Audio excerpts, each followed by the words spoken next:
Alright, welcome back everybody. In this lesson, I'm going to be showing you how to play a really nice melody and harmony. Just this little exercise that I've composed for you that will match the level that you're at. It sounds really nice, it's very fun to play, and it's going to be a bit of a challenge because it's going to let you grow. It's going to apply some of the things that you've been learning, rhythms, scales, arpeggios, all that stuff. I'm very soon going to be giving you the formula that's going to allow you to create any scale. And that formula is going to be hugely useful for you, even more than the formula for all chords. But I know I've been giving you a lot of information and you've been learning a lot, so a bit of a break here of explaining, and we're going to be doing more playing together. And like I said, this one's going to be applying a lot of information. So I'm just going to demo it for you, what it's going to look like by the end. So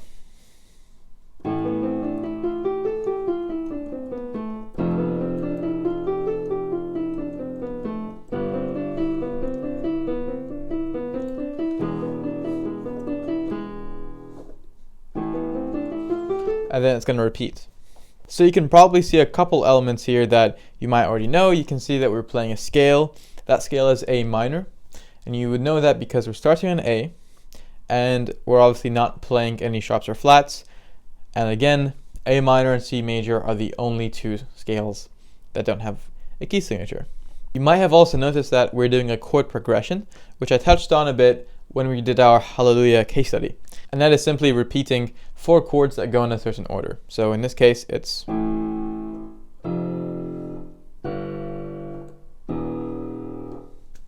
now if your piano does not go down that low, you can just do it with one hand.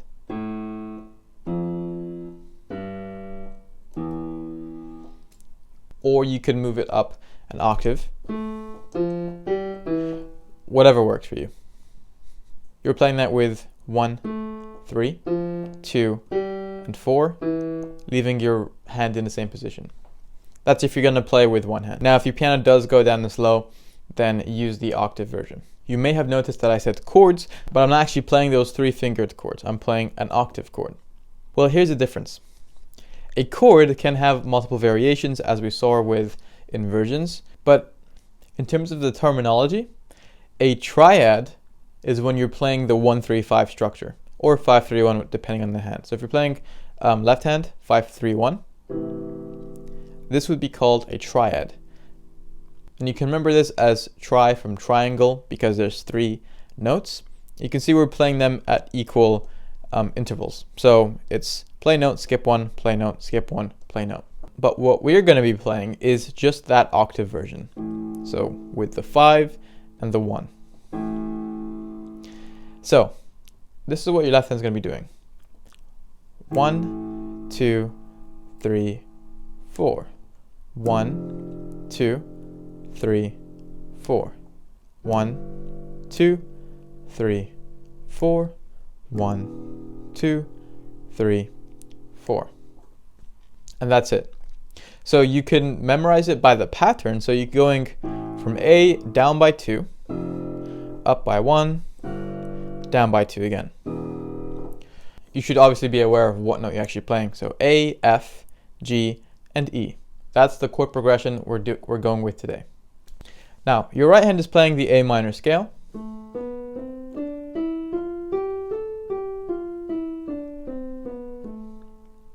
Which hopefully should not be a big challenge to play if you practice the things I said last lesson.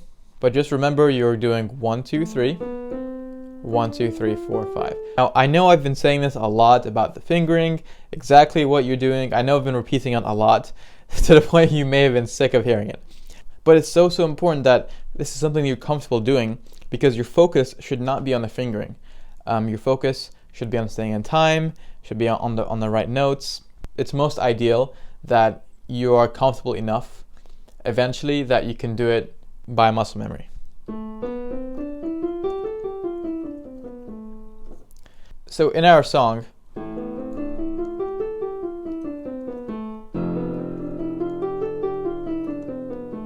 we're playing that twice. So we're playing the scale up and down once, and then we move to F, and then you play a second time. Now, obviously, don't go this fast. I'm just demonstrating. Now the second part of the song, you're playing 2, 3, 4, 5, 2, 3, 4, 5, right? So you're just going up. You're not going back down, you're just going up. So, like that. None of this. Because that's going to throw your counting off, which I'm going to explain. So that's with the G.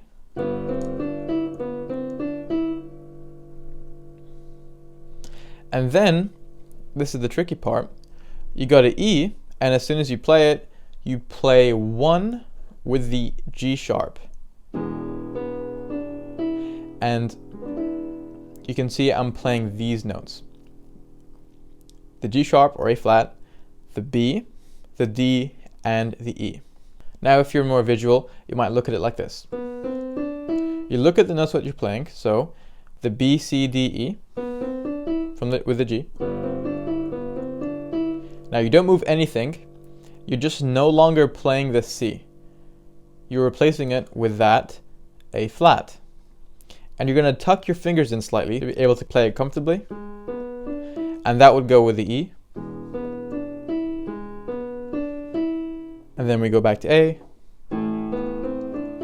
So, the last thing you need to be aware of before we start practicing this step by step is how you're going to be counting. We're no longer counting in 1, 2, 3, 4. We're actually going to do a variation of it, which is 1 and 2 and 3 and 4 and 1 and 2 and 3 and 4 and. So you're saying and after each beat that passes. Remember to add an and after the 4 as well, because sometimes people say 1 and 2 and 3 and 4, 1 and, but that will be wrong because we're basically splitting the beat in half, and the last beat is still a beat, so you also have to remember to split that in half. 1 and 2 and 3 and 4 and 1 and 2, repeats like that. So that's how we're counting. I'm going to be snapping to the main actual beat, so my snapping will be still on the 1, 2, 3, 4, but I'm also going to be aiding you with that and. So 1 and 2 and 3 and 4 and. So our first step that we're going to practice is playing the A minor scale in time. So this is how it's going to be. 1 and 2 and 3 and 4 and 1 and 2 and 3 and 4 and. So you're holding that last A for 2 of these half beats. So you're saying 4 and, rather than 4. Okay, you're leaving it 4 and. So to demonstrate a little bit faster, 1 and 2 and 3 and 4 and 1 and 2 and 3 and 4 and. Now the only tricky part here in terms of that scale and the counting is this last bit over here. So watch very carefully what beat I'm saying with which note.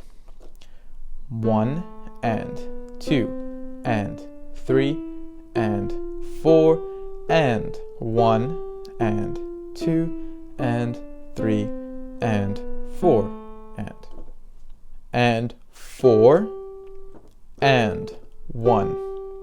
So this G will be both 4 and it's also going to be the 1.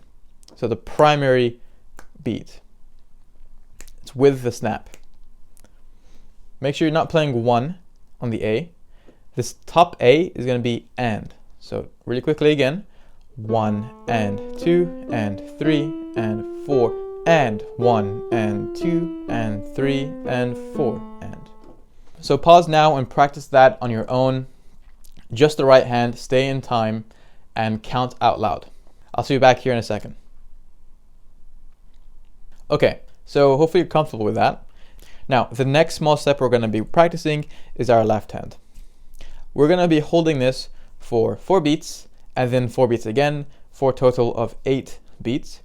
So to show you, 1 and 2 and 3 and 4 and 1 and 2 and 3 and 4 and 1 and 2 and 3 and 4 and 1 and 2 and 3 and 4 and. So you're counting till 4 twice, and then you move to the next chord.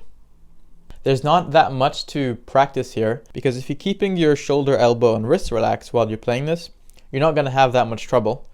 Besides maybe if your fingers are a little bit shorter and you find it difficult to reach all the way to an octave. But in terms of technique, there's not that much going on here. But that's when you're looking and focusing this as you're playing.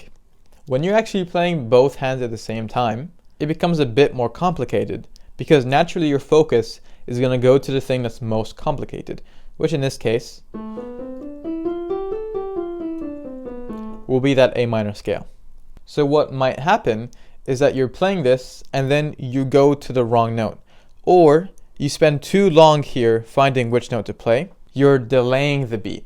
And like we always say, staying on time is very important. So here's an example of what some of my students might do when you're making this mistake. They're focused on the right hand, not anticipating here. And then they stop for a couple seconds. And you can see that they're not on time. So for that reason, you should anticipate the move, look at your left hand, and just as a reference, so what you're going to do. So this is going to be what it looks like. I'm going to go very slowly so that I have time to explain what's happening. I'm focusing on my right hand here. And now I know what's happening here, so I don't have to focus so much on my right hand, because I know that all I have to do left is this. So I don't have to think about it much. At this point, I'm no longer looking at my right hand, I'm looking at my left hand, so that I can gauge, okay, where am I moving? 2 steps down. Just as a reference for how much I'm moving my hand. Because if I don't look at my left hand, I might get it wrong. And I go down there. So you really just look at your left hand as a reference, then move back to the more complex thing. Back on my right hand. Left hand.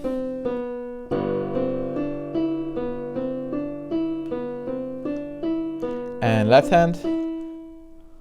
Back to right hand.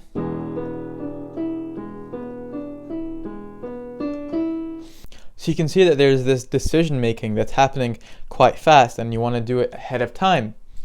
So for that reason I created this exercise so that you can develop these anticipation skills, being able to stay on time, putting together melodies and harmonies, scales, arpeggios. So our next small step here is to do a transition from this section to this section. Because if you can do that, the whole song is going to go a lot more smoothly. So you're playing this 4 times. And then I anticipate, move my fingers in to make it easier to play. Also play that 4 times. Then from here back to the A minor. So to recap,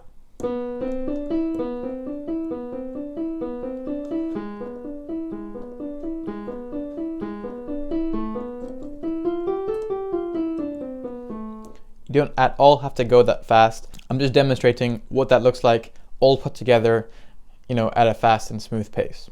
So pause the video now and practice those elements so that you can become more comfortable playing them. I'll see you back here in a sec. All right, so now we're going to be putting them together. Now we're going to go very slowly here because you should not be rushing at this stage. You're still forming those connections in your brain. So we're going to be building step by step. So we're just going to play the first half of the song.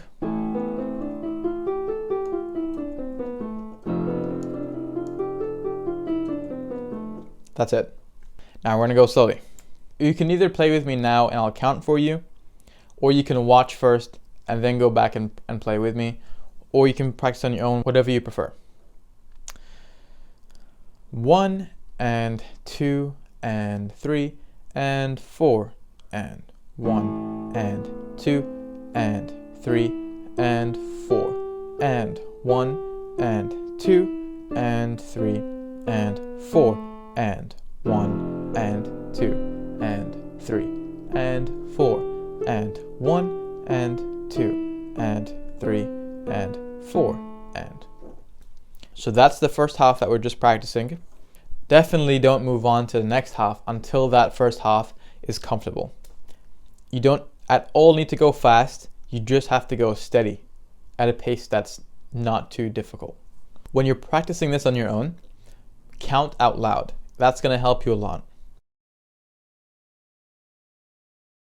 So for the second half, I'm going to go as slowly as you should be practicing.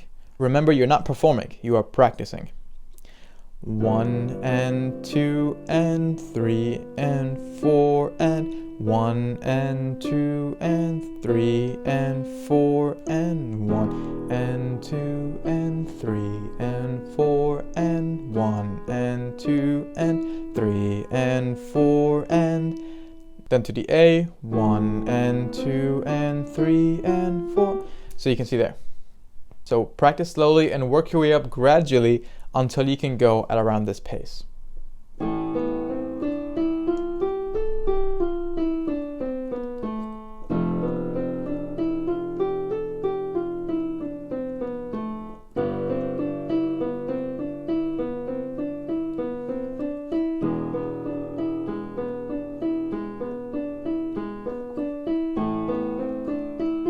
And so on.